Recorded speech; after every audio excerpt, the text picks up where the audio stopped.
Olá, boa tarde. Você acompanha agora as principais notícias do Brasil e do mundo desta quinta-feira. E olha só, o PIB do Brasil cresceu no segundo trimestre do ano. Segundo o IBGE, esse foi o quarto resultado positivo seguido do indicador. O Produto Interno Bruto, que é a soma dos bens e serviços finais produzidos no Brasil, cresceu 1,2% entre abril e junho deste ano, na comparação com os 3 meses anteriores. O resultado é o quarto positivo em seguida do indicador. O PIB chegou a 2 trilhões 404 bilhões de reais em valores correntes. Com o resultado, o PIB avançou 2,5% no primeiro semestre do ano. E a atividade econômica do país ficou 3% acima do patamar pré-pandemia, verificado no quarto trimestre de 2019. Segundo o IBGE, a economia chegou também ao segundo patamar mais alto da série histórica, atrás somente do que foi registrado nos primeiros 3 meses de 2014. De acordo com o IBGE, o crescimento nesse segundo trimestre foi influenciado pela alta de 1,3% nos serviços, que representam 70% da economia. A indústria teve alta de 2,2% e este foi o segundo resultado positivo seguido do setor. Para o IBGE, é a taxa positiva mais alta para a indústria desde o terceiro trimestre de 2020.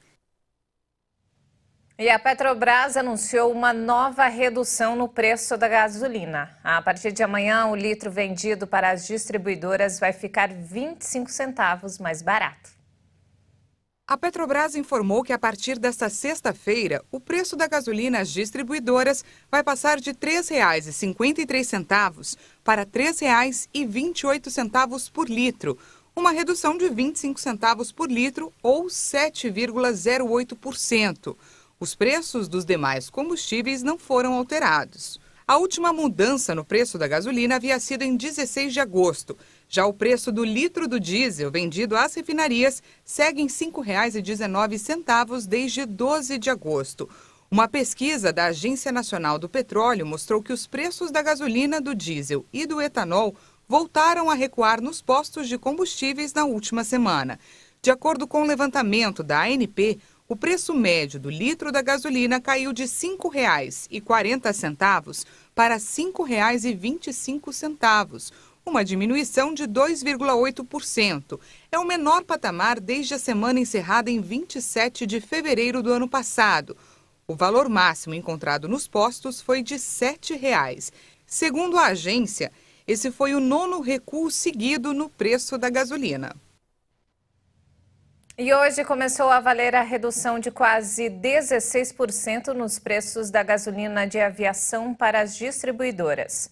Foi o segundo reajuste da petroleira no combustível, depois de uma redução de 5,7% no início de agosto. E o governo federal determinou que empresas deixem de vender cigarros eletrônicos que são ilegais. A decisão foi publicada hoje no Diário Oficial da União. O Ministério da Justiça determinou que 33 empresas suspendam a venda de cigarros eletrônicos, sob pena de pagarem multa diária de R$ 5.000. Segundo a pasta, o produto é comercializado livremente por diferentes tipos de empreendimentos, como lojas, tabacarias e páginas na internet, apesar de serem ilegais. A comercialização de cigarros eletrônicos é proibida pela Agência Nacional de Vigilância Sanitária no Brasil desde 2009. O Ministério da Justiça afirmou que vem atuando preventivamente no combate à venda e ao uso do aparelho. Mas o aumento do uso fez a situação se tornar grave e, por isso, a pasta decidiu autuar as empresas. Os cigarros eletrônicos podem ser apelidados de vaporizadores, que também são drogas com nicotina e geram dependência. Além disso, causam no usuário o aumento dos batimentos cardíacos, efeitos cardiovasculares e pulmonares. E nos destaques internacionais, as chuvas de monção no Paquistão deixaram 1/3 do país inundado e mais de 1.000 mortos. Os temporais começaram em junho e já afetaram 33 milhões de pessoas.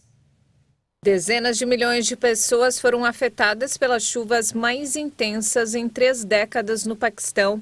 Segundo a Agência Espacial Europeia, a temporada das chuvas de monção foi 10 vezes maior do que de costume. Os trabalhos de emergência se intensificaram no Paquistão para tentar ajudar os afetados pelas enchentes. As autoridades e organizações humanitárias tentam acelerar a entrega de ajuda às mais de 33 milhões de pessoas afetadas, 1 em cada 7 paquistanês. Mas a tarefa é complexa devido aos danos nas rodovias e pontes. O número de vítimas pode ser ainda maior porque as autoridades não conseguem chegar a vilarejos isolados nas zonas montanhosas do norte do país. E no sul, o rio Indo, o mais importante do país, pode transbordar. O secretário-geral da ONU, Antônio Guterres, disse que esta é uma catástrofe climática sem precedentes. Ele vai viajar para a região na próxima semana. Embora ainda seja cedo para avaliar o impacto exato das mudanças climáticas nestas inundações, os especialistas consideram que a umidade incomum desta monção coincide com pesquisas já feitas. E falando sobre saúde, a Agência Europeia de Medicamentos aprovou hoje as vacinas contra a Covid adaptadas para a variante Ômicron da Pfizer e da Moderna, com alvo em campanhas de reforço para prevenir novas ondas. Em um comunicado, a agência com sede em Amsterdã informou que as vacinas se destinam à subvariante Ômicron BA.1, além da cepa original. As doses estão destinadas a pessoas maiores de 12 anos que tenham recebido ao menos um esquema de vacinação primário contra a doença. Essas vacinas são versões adaptadas da Comirnaty da Pfizer e da Spikevax da Moderna. Apesar disso, os imunizantes não são destinados às cepas BA4 e BA5 da variante Ômicron que dominaram o mundo nos últimos meses. A Agência Europeia de Medicamentos declarou recentemente que espera a aprovação das vacinas destinadas a essas subvariantes neste segundo semestre. E ainda falando sobre o assunto, a cidade chinesa de Chengdu anunciou restrições para seus mais de 20 milhões de habitantes. A China é a última grande economia do mundo que mantém a estratégia Covid-0 para tentar erradicar o vírus.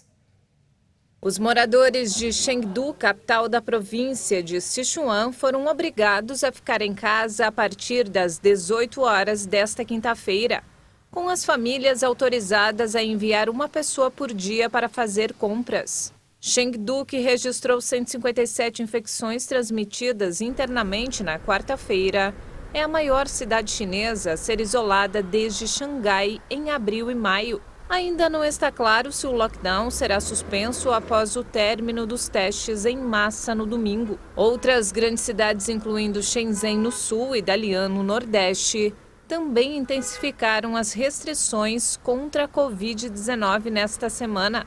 As medidas restringem as atividades de dezenas de milhões de pessoas, intensificando os desafios para a China minimizar o impacto econômico de uma política de zero Covid, que manteve as fronteiras do país fechadas, principalmente para visitantes internacionais, à medida que outros países tentam viver com o coronavírus.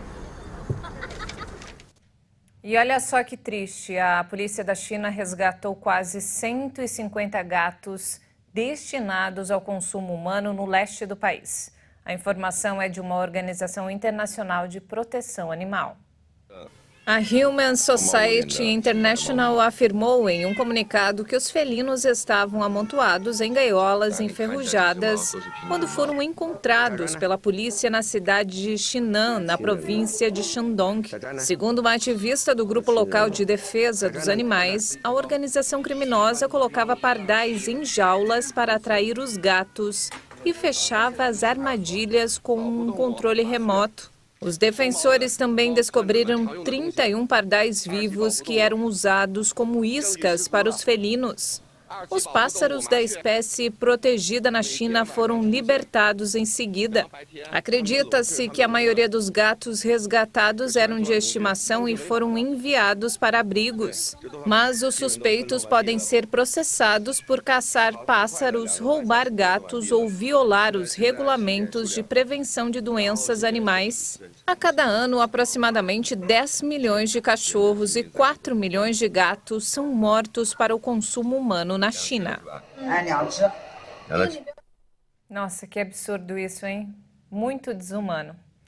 E não temos mais tempo, essa edição fica por aqui. Eu volto logo mais no Jornal das 18h30, ao lado de Maria Alice Dias, com outras informações. Obrigada pela companhia e até já.